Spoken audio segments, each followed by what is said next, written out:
Welcome, welcome, welcome, everyone, to the live stream today. My name is Ivy Prosper, and I am here to talk with Dr. Kirstie Kwarteng.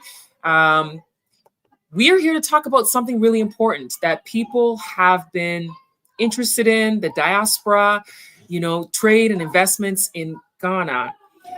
I am so glad that all of you are here. If you are watching from anywhere around the world, make sure you put in the comments where you are joining us from. My name is Ivy Prosper, if you've not been here before, and I tell stories from Africa and the African diaspora. And today I'm diving into this great conversation about diaspora engagement, investment, and the future of Africa's development. I'm so excited to be joined by Dr. Kirstie Kwarteng. She is a migration and diaspora specialist, and her work focuses on turning research into real-world impact. And she recently was awarded a grant from ESRC Impact Acceleration Account, which supports her efforts to bridge the gap between Africa and the diaspora. Her research has highlighted the key shift that we see, that while remittances continue to play a key role in investment in Africa, there is a shift that we are seeing happening. She's also co-leading the Diaspora Trade and Investment Mission to Ghana, which is happening in November. And it's in partnership with Afford UK and the All-Party Parliamentary Group for Ghana. Thank you so much for joining me today. I really appreciate you taking the time out. Welcome to today's live stream. Thank you so much, Ivy. I'm really glad to be here. Thank you for having me. I'm really excited. This is definitely a timely conversation. And we have people joining us today on LinkedIn as well as on YouTube. For those of you who are here, as I said in the beginning of my intro, drop in the comments where you're watching from so that we know where you are in the world. And I appreciate you taking the time out to talk to us today. Diaspora engagement and conversations is so important. So, Dr. Kwarteng, please introduce yourself to the audience. Hello, everyone. I am Dr. Kirstie Kwarteng. I am a migration and diaspora specialist and researcher based in London in the United Kingdom. Today is actually the 8th year that I've been in the UK.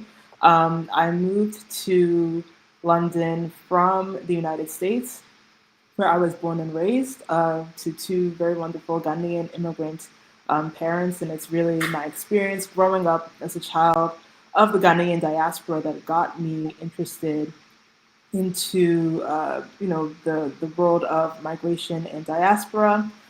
For my master's dissertation, I actually looked at how children of Ghanaian immigrants in the Washington, D.C. area, which is where I was born, how we think about remittances, and if we're interested in sending remittances after the first generation, like our parents' generation, is no longer able to do so. And then I wanted to expand on that for my PhD, which is why I came to the UK. And I looked at how children of Ghanaian immigrants in London, New York City, and those that had relocated to Accra were engaging with Ghana and with each other within their diaspora communities.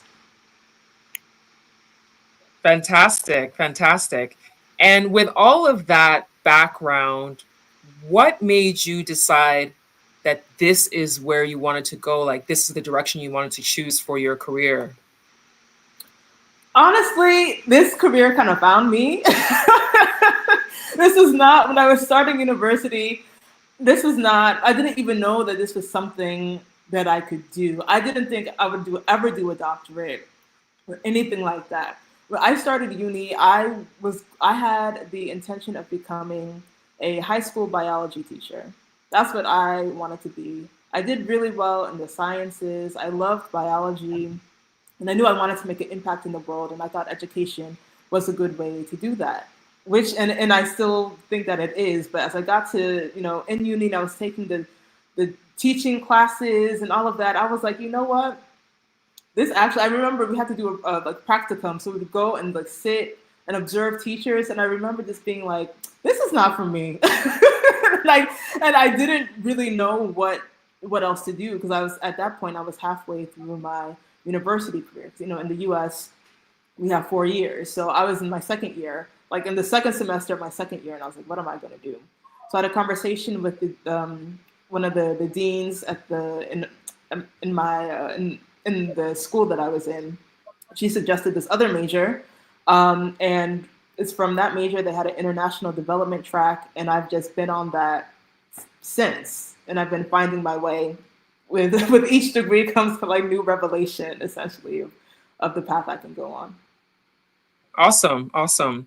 Thank you so much, everybody who has joined. We have from LinkedIn, we have Chedwick Creighton. I hope I said your name correctly. Thank you for joining us. You are in Canada. Really appreciate you. And then from YouTube, we have from Seattle, Washington, Zongo Native. Thank you so much for joining. Everyone else, I know there's others here. Do let us know where you are watching us from. So Kirstie, I want to know, I know you've answered the question about how this has kind of fallen in to your lap as far as your career choice. What I want you to explain is remittances. There might be some people watching who don't know what remittances are, because oftentimes we hear about remittances being a major part of the economy in countries like Ghana, where people in the diaspora are sending money home. So can you talk a little bit about that? Yeah, so for those of you that aren't familiar, remittances are the funds that immigrants or people in immigrant communities send to their homes or their countries of heritage. And there's been a lot of talk about remittances because they exceed foreign direct investment and aid as well. And in the case of the African continent, I believe either in 2023 or 2024, remittances to the continent were 100 billion US dollars. That is a lot of money. And so when people hear this, they often think like, oh, that's remittances are investable income or investable money that we just need to use more productively for transformation on the continent. But traditional remittances that are sent, to people's homelands, are not necessarily, investable. It's not necessarily for investments. They're used primarily for consumption. So for people's school fees, hospital bills, housing, like anything that people need kind of for like the day to, groceries, the day-to-day stuff. That's what remittances are primarily used for. So there's a difference between remittance income and then like investment income. That's a huge amount of money that you mentioned that for the remittances, and the fact that it's not necessarily being used for, business investment. It's often used for people's just daily living or going to the hospital or whatever it may be. School fees is what people are often using it for. So in the work that you're doing, what is it that you're trying to encourage people when it comes to trade and investment in countries like Ghana? Well, so the first thing that I want the people to understand is, again, like the point that I made, that to understand the difference between remittance money and investment money, because especially at the beginning of the year when the U.S. said that they were stopping aid, and then a lot of other Western countries started following suit. People were like, "Oh, okay, well, we don't need your aid because we have remittances." And I'm like, it's not quite, it's not quite that simple. As I said, that is remittance money is money that people need to live. And investment money is separate. That's the money that can be used for businesses, stocks and bonds and all of those things. So it's important that people, like at that like base level, we need to understand that before we can even continue the conversation. Okay. All right. And now congratulations on receiving the grant that you got to do the work that you're doing. Can you explain how this grant is going to help you with moving your research and your real impact forward? Yeah. So I received a grant from SOAS University of London, which is where I completed my doctorate about 2 years ago. They have a new initiative called Impact Acceleration Account, which is all about supporting PhD students and early career researchers, which is what I am classified as since I've recently completed my PhD, and giving us opportunities to use our research in ways that are practical and can make an impact in the world around us in the areas of migration and diaspora. And so for me, since I am a child of the diaspora, I've been working in the area of migration and diaspora for almost 15 years at this point. I have the lived experience, I have practical experience in the work that I've done in the policy space. And then I also have this academic experience and thinking about all the conversations that are going on regarding the African continent and the African diaspora and what we need to be doing to support the continent, especially in light of the aid cuts, in light of all the immigration and migration, I don't know if they're challenges, but all the immigration issues that are going on. I wanted to use the findings from my research in a practical way, and I was able, to apply for this grant, and thankfully I got it, and now I'm doing this work with the Ford on their trade and investment mission. That's awesome. Congratulations again on getting that grant. Thank you. I want to acknowledge another person who joined us in the live stream from Newark, New Jersey. We have Eric Abankwa. Thank you so much for joining us. And Eric says that he is a Pan-Africanist. Thank you so much for joining. Now, I want to talk a little bit about the upcoming Diaspora Trade and Investment missions to Ghana. What exactly is it, and what makes this different from, the many other diaspora events that happen in Ghana? Yeah, so this Diaspora Trade and Investments mission is being put on by the African Foundation for Development, which is based in the UK. They've been in operation for just over 30 years, and they are really, at least in the UK and the European space, they are the premier African Diaspora for Development organization. And so they've done a lot of work in the UK as well as on the African continent in encouraging diasporans to invest in the African continent. And so this program, the Trade and Investment Mission, is actually being done as part of the Ford Business Center, which encourages or connects diaspora entrepreneurs to small and medium enterprises in Ghana, Nigeria, and Sierra Leone. But for the Trade and Investment Mission, we are focusing on Ghana. And the sectors that we're focusing on are heritage, agriculture, tourism, and real estate, property. And I know that might sound a bit, all over the place, but really these sectors are interconnected if you think about it. Right, heritage, tourism, that's the thing that is, bringing people to Ghana, to the country. That's kind of the first sector that people encounter when they visit the country. And so we want to make sure that the SMEs in this sector have what they need to provide the services that people are requesting when they enter the country. And of course, as people are coming to Ghana, they're feeling welcomed. They want to spend more time in the country or even move to Ghana permanently. They're looking for what? Property. They're looking for places to live. They're looking for houses. They're looking for apartments. They're looking for land. And so with that, we also want to ensure that the people in the property space and the real estate sector, those SMEs also have what they need to provide the services that they need to the people that need them.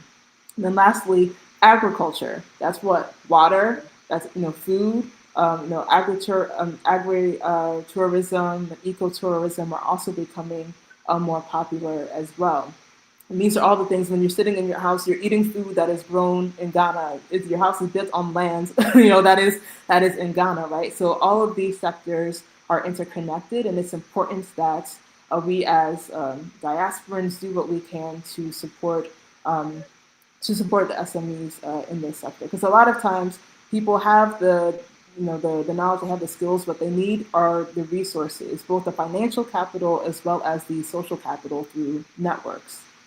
And we can provide that. Okay. Now, for those who, I had put it on the screen, the website, but I just want to show the website for the African Foundation for Development that you mentioned that that you're working with on this upcoming event. If anybody wants to learn a little bit more about them, you can certainly visit their website. I'll put the website name on the screen.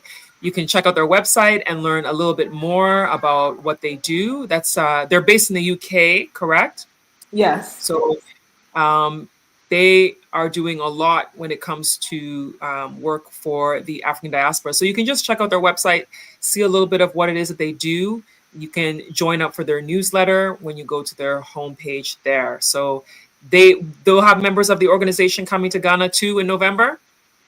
Yes. Yes. And is it an organization that if somebody wanted to get involved, they can, I don't know, register or something? Do they have events in the UK that people attend regularly? Yeah, so the last event they did was in July, which they call AD3, which is like their Africa Diaspora Day. And they brought in people from all different, like from governments, from private sector, from the NGOs, third sector, to talk about all the various issues that are going on the African continent and what the diaspora response to those issues should be. Like, how can we collectively use our skills, our talents, our financial resources to support the continent and support each other in our diaspora communities as well. Now, I just want to acknowledge another person who joined us in the live stream from LinkedIn. We have Evans Osei Wusu Evans from Ghana. Thank you so much for joining the live stream, Evans. And I want to remind everybody who's watching today that if you have any questions or comments, please put them in the comment section so that Kirstie can answer them for you about all of the things that she's doing and how you can participate. So this upcoming event in November, what are the exact dates and how can people register to be a part of it? Yeah, so the dates are November 16th through the 23rd. And to register your interest, there's a link that I can send. I don't know if I can send it to you, Ivy, so you can put it on the screen. Is that possible? You can send it to me in the chat and then I'll put it on the screen. Okay. So this link, you can register your interest. And from there, we're also planning on doing an information session for people who are interested, so they can get, answer or ask any questions that they have and get more information about the Cape mission. So yeah, that's essentially, it'll be in Accra for the most part, with a trip planned to another part that I won't mention right now. But yeah, it'll be for about 8 days, and we are really looking forward to connecting with SMEs, as I said, in the heritage, tourism, real estate, and agriculture sectors. We are also planning on doing engagements with policymakers and government stakeholders that are working in these spaces, in these sectors. We're in conversations with our government partners and our sector stakeholders at the moment. And so we are hoping to have all of that confirmed by the end of the month. Okay, all right. The link that you shared with me the link is quite long Yeah. to put on the screen. So what I'll do is I will put it in the chat. Those of you who are in the chat, the link will be in the live stream chat. And if you are watching this after the live stream is over, I will also put the link in the video description below so that you can tap the link and then you can get more information and register. So right now, those of you who are on the live stream, I have placed the link for you to register for the event in the chat. Quick question is, I know that there is a fee for people coming, and that fee, I imagine, is a cost for transportation of people coming, people who are traveling in, as well as, does that include where they're staying? Yes, and then is there a different fee? And then is there a different fee for those who already are in Ghana? So that's a very good question. So the fee includes flight, accommodation, food, and transportation while you are in Ghana. This is a diaspora. We were thinking more for the people would be coming from the UK to Ghana. So it's actually, and you've given me something to think about. If people who are in Ghana are interested in joining the trade mission, what the cost would be for them. I guess they wouldn't have to worry about flights since they're already, they're all already there. But if there Right. are people, yeah, if there are people who are in Ghana or in other places around the world, if you aren't based in the UK but you are interested, we would still encourage you to register your interest. And if we do have spaces available, we can see if we can fit people that are based outside of the UK in. But if not, then we will at least have data and information to know where else in the world should we be running this trade mission from. Yeah, because there are a lot of people, a lot of diaspora who are in other countries as well that would be interested, especially because we have a lot of people who come to Ghana who are on investigative trips, business investigative trips and whatnot, that might be interested in participating because they may be interested in some investment opportunities as well. So we have a question in the comments here from Zongo Native that you may be able to answer. Does the event have a virtual option? Not at this point. We do believe that FaceTime, and especially if you've done business or done anything in Ghana, you know that it's really important to do FaceTime, to have that in-person connection, to have that form those relationships, especially like for investing. People want to know who they're dealing with. They want to know that these are for both people investing in the businesses as well. Everyone wants to know that they are entering into relationships with people that they can trust. And we found that the best way that people feel comfortable doing that is doing that in person. So for the time being, this will be an in-person event. That's one of the things about Ghana that a lot of people realize when they come to do business or to live in Ghana is the in-person element is such a big deal to business people in Ghana. I mean, when you first move here, like for me, it was like, sometimes I'll be like, this could have been done in an email. This could have been done in a phone call. But Ghanaians like that, in person, getting together, shaking hands, breaking bread in person while talking business. So sometimes I can understand why you're choosing for it to be, in person only and not having a virtual option, because sometimes that is necessary with building relationship. Yeah. I'm gonna acknowledge a couple people in the comments. We have on LinkedIn, Walter Wayne from Damongo, Ghana. Thank you for joining. We also have another one here, Sorel Amega, Sorel from Ghana. Thank you for joining. Really appreciate you. And then we have Benjamina. Thank you for joining. She said, my favorite people. Thank you, Benjamina. Always your support. Appreciate you.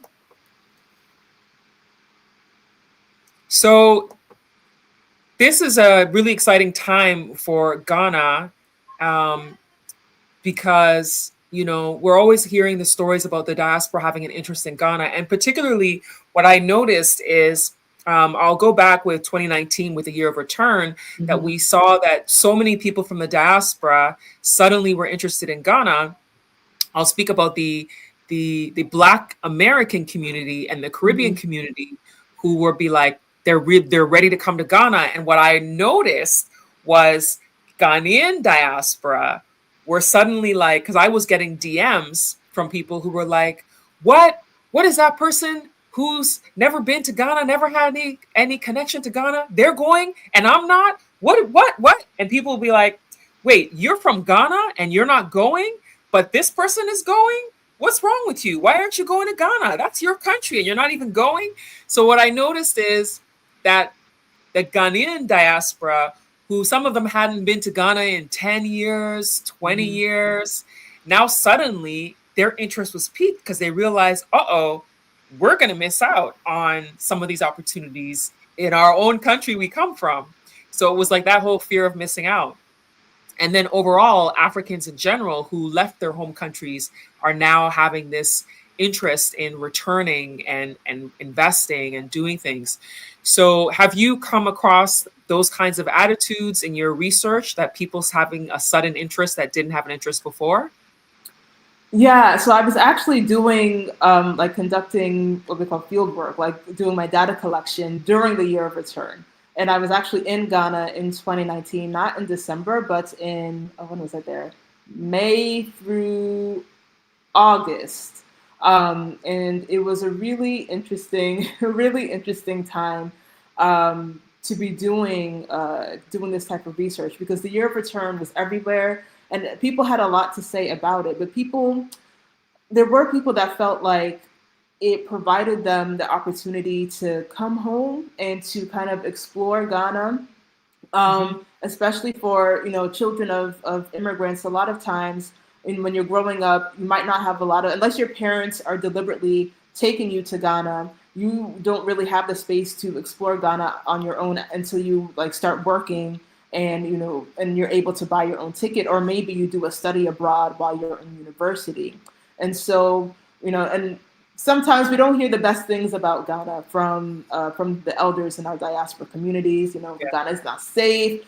People try to scam you and this and that. And so because of that, people, you can grow up feeling a bit put off by the country. But when you see Yeah. the year of return and people that hadn't been to Ghana going and talking about how wonderful the place is, and then of course like the Full Circle Festival that took place like in Yeah. December of 2018, and all the Black celebrities were there, and they're on Instagram and TikTok and whatever, and they're having all this fun. Everyone was like, "Oh, like me too. I want to have fun." So it really did change. It changed people's perceptions of Yeah, of Ghana. it really did. Okay, so we have a comment in the comment section from Zongo Native. What's the overall purpose of the event, and what goal do you intend to achieve? Thank you for that question. So the purpose of the event is to connect people in the African diaspora that have investment interests in the continent more broadly, or in Ghana specifically, with small and medium enterprises in the heritage, property, agriculture, and tourism sectors, right? Because these are the sectors that, as I explained earlier, are kind of like the main sectors that people are interacting with. And these are the sectors that for Ghana's development, that we want to ensure have the resources that they need. And because, again, around the conversations around the lack of aid, and all these other things that are going on in the world that are impacting the continent, we want to provide diasporans with a structured pathway to invest in the continent. Because a lot of times, one of the things that prevents people in diaspora communities in investing or sending, engaging with their countries of origin on the continent, is lack of trust. Like I said, we've all heard or we know of someone that has, gotten scammed. They send money home for, to help build a house, or for, grandma needs medication. They send the money, someone chopped the money, right? And so because of that, that's happening with remittances. How much more then would people be hesitant to send investment capital? And so because of that, we are, Afford has a very large network. And I should also add that we're doing this Afford is doing this in partnership with the All-Party Parliamentary Group for Ghana, which is like a informal, it's like a UK, it's not a government body, but the people that run it are people that are members of parliament. And the chair of the APPG for Ghana is a British Ghanaian parliamentarian named Bell Barbero Addy, who is the former UK trade envoy to Ghana. And so with Afford's, almost over 30 years of doing this work, and with the, Bell's experience, we are sourcing vetted SMEs in the sectors that I mentioned, so people know that the SMEs that they'll be engaging with are trustworthy. So that's the main purpose of the mission. So the overall goal would be, those connections, that the SMEs would have people that they know are willing, people that they can like name that would be willing to provide either investment capital or the social capital that that is needed for them to take their businesses to the next level. And then the diaspora investors also, they have their desires met of finding trusted, vetted SMEs that that they can invest their capital in and get a return on their investment. And then we also, as I said, it's very important that we connect the people that are coming, the diaspora, the investors, the entrepreneurs, with government stakeholders, policymakers, people in the policy space that are working in these sectors. It's important for them to have face time with them as well. So that's another goal and outcome that we're intending to have. Okay. Ado Solar says, I think the real issue is staffing. When people invest, they need staff that is also coming from where they are coming from. A Ghana American investor needs young Ghana American staff. China model.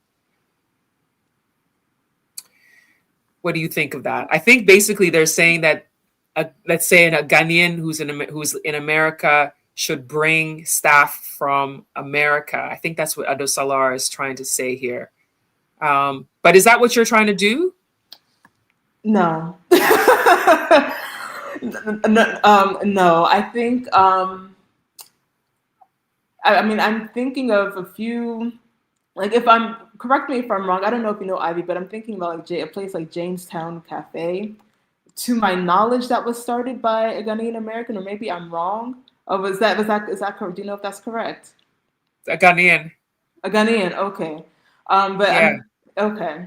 But I'm trying to think of, I can't, off the top of my head, I can't think of places that were started by someone from like a Ghanaian diaspora. And I know they exist. Well, Starbites was started by a Ghanaian diaspora. So Starbites, the husband and wife, they lived in the UK many, many years, came back and started Starbites in Ghana. They trained local staff. So all their staff are local staff. They didn't bring anybody with them. Is that the example, kind of an example you're looking for? Yes, exactly. And so I don't think, I don't think it's necessary or even really helpful. I think it defeats the purpose if people are coming from abroad and bringing their own staff, maybe for like, in the initial stages, all hands on deck startup, but to run I think running a successful business in Ghana or any country, it's important to have local. It's important to have local staff, because this is about developing the country, developing the economy, ensuring that people have jobs, which is very important. So right. I wouldn't bank on bringing in too much staff from the abroad. How do you identify which businesses that you're going to connect with? Because you talked about a vetting process. How do you identify them? So, like I said, the Afford has been doing this work for a very long time, and they do have the Afford Business Center. So, through the relationships that they've built through the Afford Business Center, that is how we will be vetting the companies, ensuring like, are they up to date on, like, are they registered? Do they have all their paperwork? Do they have the proper legal things that are necessary for them to even receive investments? And then additionally, as I said, there are other government partners and stakeholders that we'll be working with. Will also be helping us in the vetting process. So we know that the companies, the SMEs that we are engaging with are trustworthy, that people who invest in them or are interested in investing in them won't have any, like, they'll get the return on their investment. There won't be any legal issue or anything. That would defeat the entire purpose. Yeah. Okay. Evans Osewusu says, are there legal and tax implications rolling over 401k funds into a self-directed IRA for real estate investment abroad? And how can diaspora investors structure this to maximize returns while minimizing penalties or double taxation? I don't know if you have the answer to that. Yeah, I do not. I will be very honest and say I do not have the answer to that. That might be a question for the legal and tax implications. So potentially for an accountant, someone that does taxes, I don't know, a lawyer, tax someone who knows tax law in both the U.S. and U.K., that would be a question for them. That is definitely Yeah. above my pay grade. That is above my pay grade, but it's a very good question. Then we have this question from Zongo Native. Will there be an investment option across all the supply chains within the oil and gas sector in the future? If there's a demand for it, then absolutely. As I said, if you are interested at all in this mission, even if you don't think you'll be able to attend or what have you, if you have any interest, please register your interest, because we will take the like we're essentially using this as data as well. We want people who are willing and able to come in November 16th to 23rd of this year. But we also want to use this to see where, what other sectors should we be looking at, what other, diaspora populations should we also be focusing on as well. So please register your interest. And then this question from Chedwick, where is it being held? So mainly in Accra, but we will spend at least one day outside of Accra, because we know that, Accra is, kind of the economic center of the country, but it's not the only center. It's not the only place in which commerce is happening. And so we will take a day trip to another part of the country. But that is, we're still working to confirm those details. But most of the trip, most of the mission will take place in Accra. Okay, all right. If you're just joining us on this live stream, we have been talking to Dr. Kirstie Kwarteng. She is a migration and diaspora specialist, and she is going to be coming to Ghana in November for their diaspora trade and investment mission that is happening in November. And we've just been talking about what they do and how they're helping the diaspora with respect to investing in small and medium enterprises in Ghana, and learning a little bit more about how they can invest in business in Ghana. And the focus, she's working with the African Foundation for Development. This is their website on the screen here. You can go and take a look at their site and see all the things that they do when it comes to the diaspora. You can also reach out to Kirstie on her website, which is KirstieKwarteng.com, which I put on the screen as well. As I said, if you have any questions, please drop them in the comments. We have been live here on LinkedIn as well as on YouTube for the last 40 minutes. And we will be winding down with any Q&A, any questions any of you may have about this conversation that we've been having. Evan says, sounds fantastic. Can't wait. Hopefully you can make it. Yes, register your interest, Evans, please. Register your interest. You can also email her. Let me put her email on the screen. I just got the email. Let me put it up for you all. So if you want to reach out to her by email, you can do that. There you go. Hopefully it's on the screen now. So it's a Diaspora Mission. There we go. Diaspora Mission at afford-uk.org. Now, I showed their website earlier. I'll just put the website back on the screen again for those of you who may have missed it previously. If you joined the live stream late, you can take a look and see what it is that the African Foundation for Development has been doing. They are based in the UK, and they've been doing a lot of work over the years here in Ghana. Yeah, there's the site. You can go and take a look. Send an email to Kirstie if you have any questions.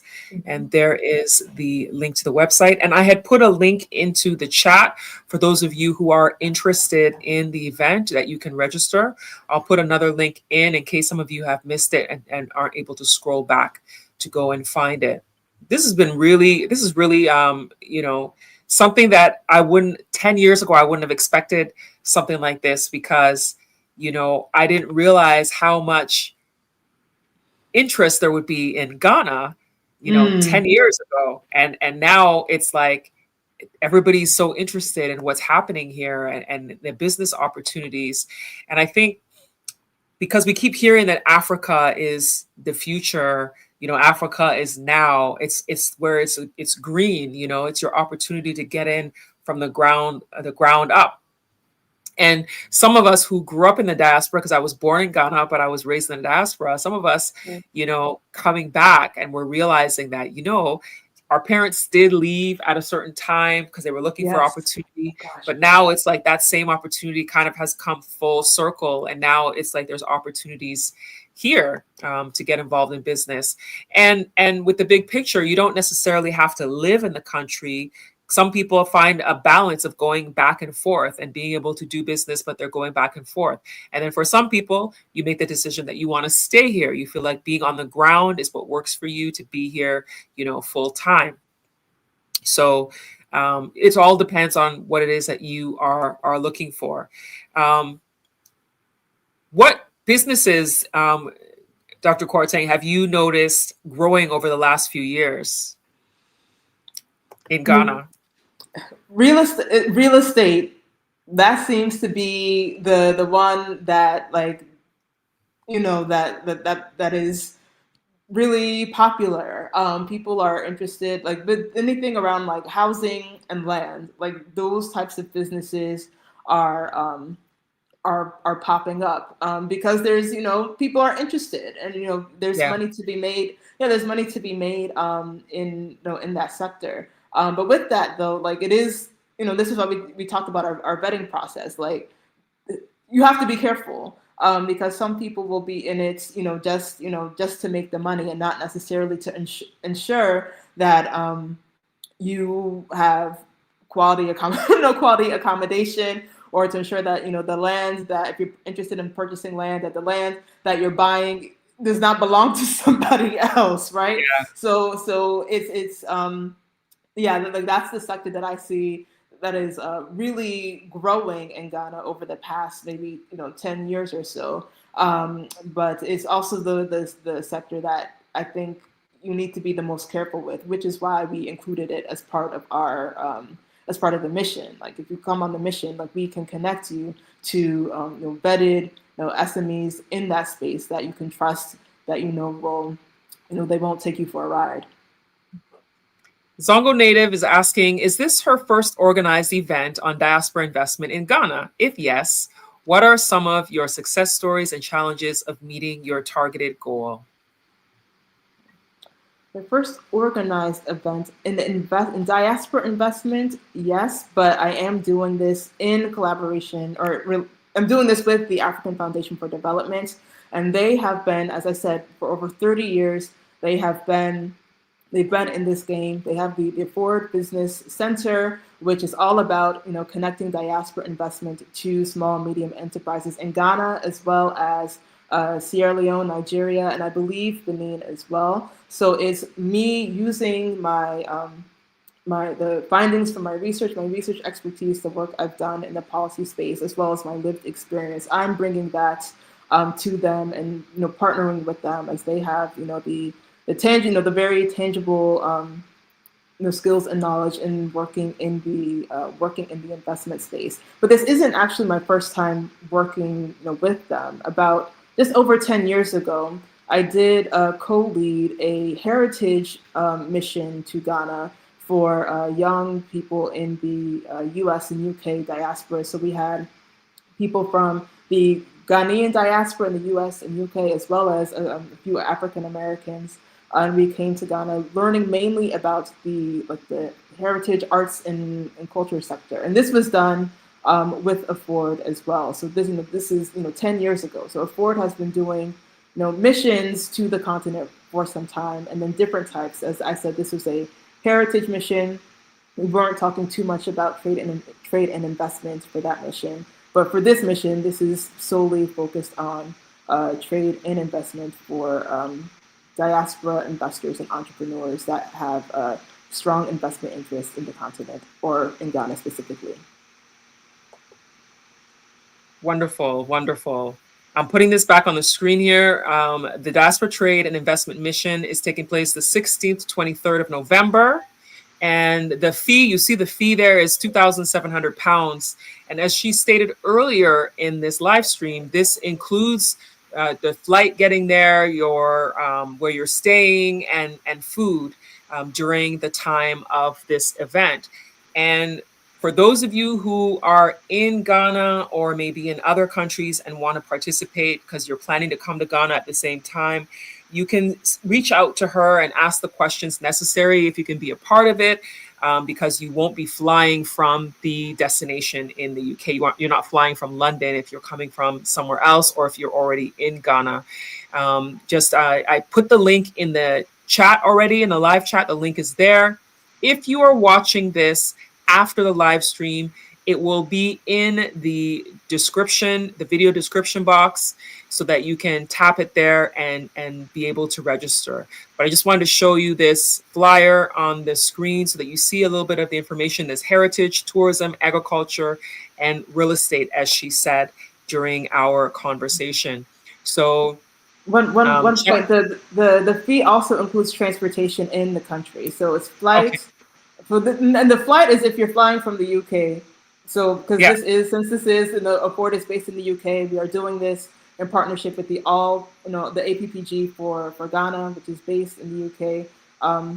This is a more like UK diaspora focused trade mission. But as I said, if you are outside of the UK, if you are in Ghana or in another country and you're still interested, please register your interest, please. So if we have spaces available, we can see if we can include you. And if we end up running out of spaces, we at least, as I said, this is also data collection, my researcher hat, we can know for the next mission where else we should be looking from. So the 2,700 is for flight to and from the UK, food, accommodation, and transport from November 16th through the 23rd.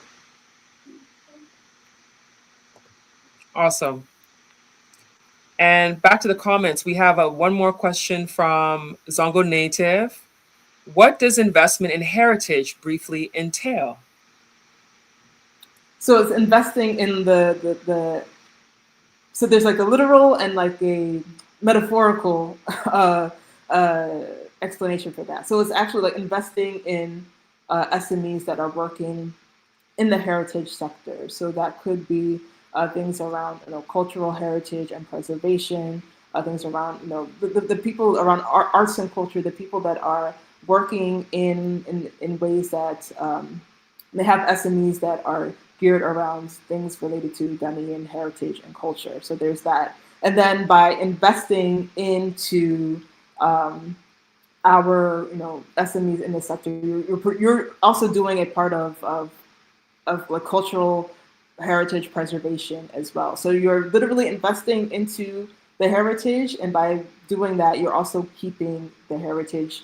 It's an investment for future generations, so that they can also ensure, or so that we can assure that future generations have the artifacts and all the things that we see today that help us learn about Ghanaian heritage and culture. Great. Thank you so much.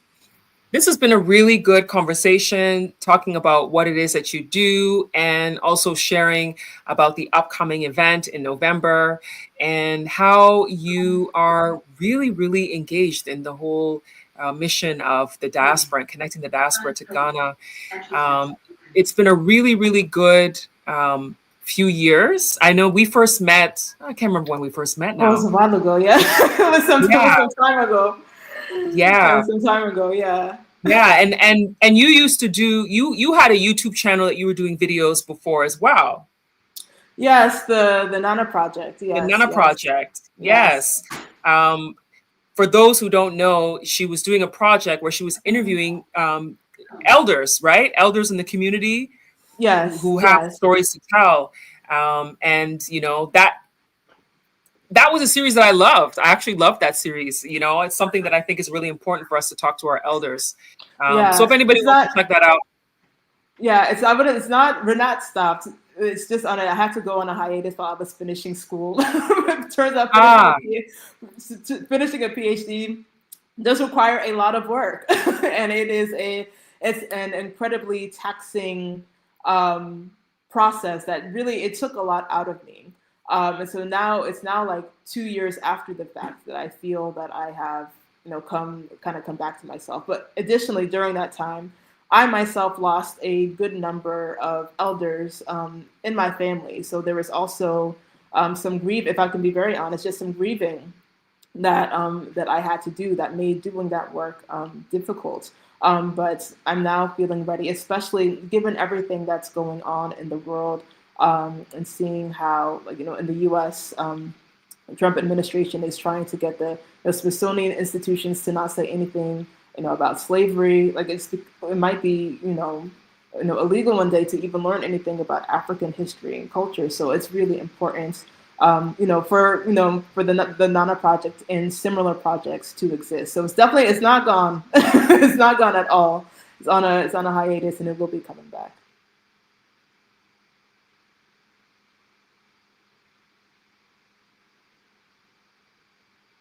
Oh, you're muted, Ivy.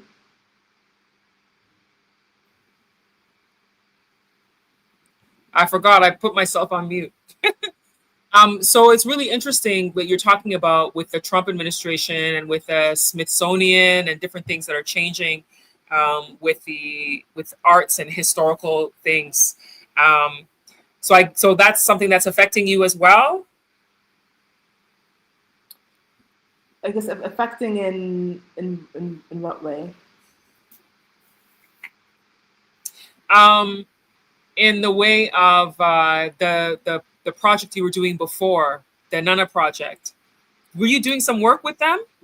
Oh, no, not. I'm not. I don't mean directly affected. I mean, if governments are making it difficult for people to learn about things related to African history and culture Okay. in in public ways, then Okay. we need to do it in community, at the community level. Then it's important for this work to continue. Yeah, that's Okay. more of what I meant. Yeah. Okay. I feel like I want to share the channel with people. Oh, sure. Is it called the Nana Project? The channel? Yes, I can also put the website, because our website is live. And that I has. found it. I found it. Okay. But you know what came up first was there's a there's a Netflix series about Yeah, Nana cooking, and that came up first. Um, we need to do more anyway, SEO work. yeah. So let me share the page so that people can see other work that you've done with respect to, you know, African storytelling and diaspora relations. Um,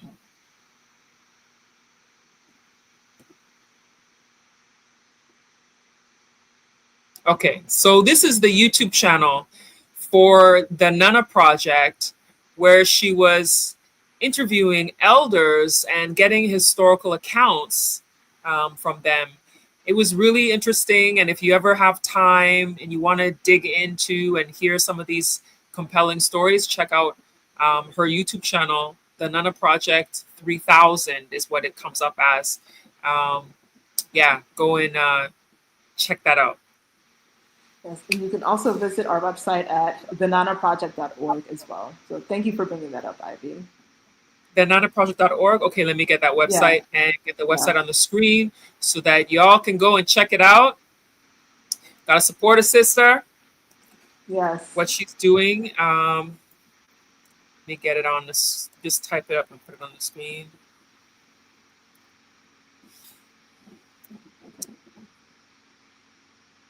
My network is having a little bit of a delay. It's okay. Okay, Yeah. thenanaproject.org. That is the website. For anybody who wants to visit the website and the YouTube page, it's right there for you on the screen to check it out. Now, let me go back to the comments. We'll just take one more and then we'll close out. So we have another, I think I saw another comment pop up or a question in the comment section. Evans. Yes. Yes. Real estate Yes. is getting lots of traction. Not surprised, pension trustees are now looking at investments towards the retirement of both diaspora and local. That one is more of a comment than a Yeah. question. Then we have, excuse me, what is your research telling you about VCs investing in Ghana, Africa? Um, I've structured my business around assisting SMEs securing funding.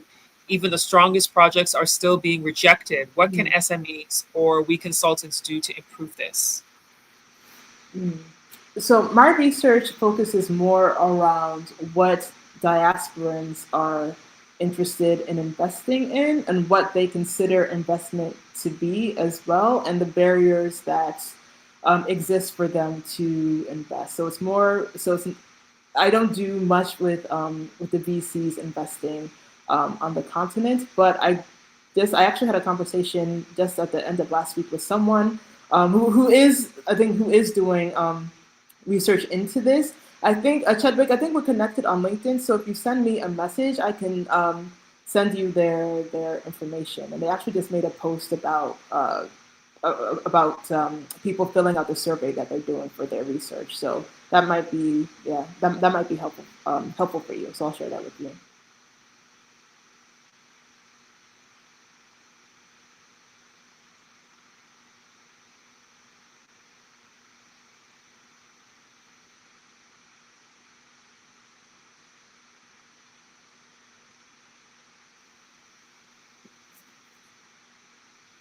What are some of the businesses that investors will be communicating with at the event? Do they have resources and public financial statements and that investors could have access to?